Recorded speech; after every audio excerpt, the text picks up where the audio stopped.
guys, what's up? Kay here.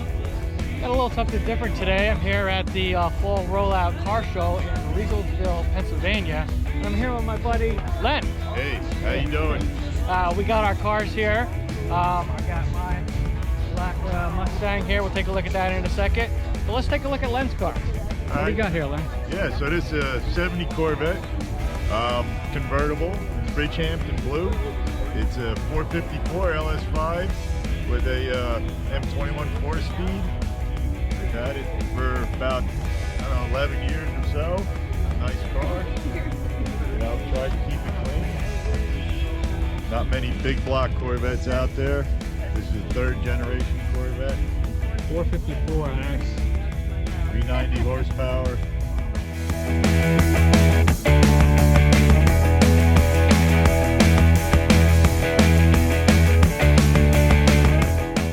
Alright, so this is my baby. It's a 1997 Ford Mustang SVT Cobra. SVT is Ford's special vehicle team from back then.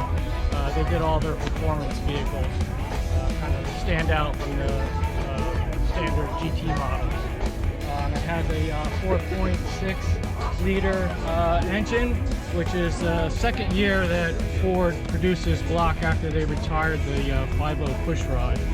What differentiates this engine from the standard GT model is that it has 32 valves, dual overhead cam, got this really sweet Cobra emblem, intake manifold on it, and the special vehicle team had a pair of technicians that hand assembled all of their engines, and the technicians that assembled this one autographed the valve cover right here, which is pretty cool.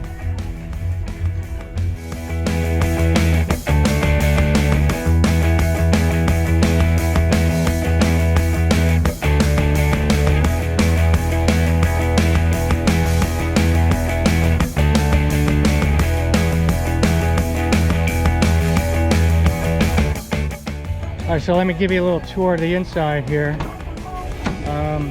This car was purchased new in 1997 by me, and it has been garage kept ever since.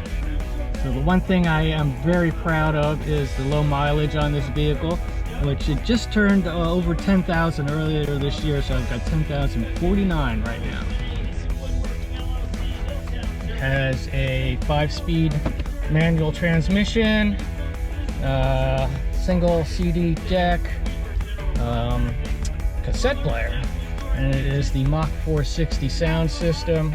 The other thing of note is the white-faced instrument cluster is unique to the Cobra version of the Mustang.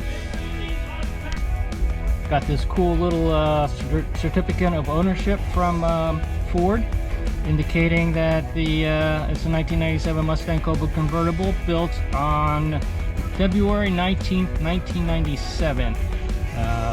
Limited run of 3,088 vehicles, and mine is number 501. And I've got my window sticker framed here. You can see that. And look at this. Total price for this vehicle in 1997 was just under $31,000. Well, we got a good turnout here today. Usually always is. This is the pretty much the last show of the season, first weekend in November every year. I'm going to take you around and show you a couple of my favorite vehicles.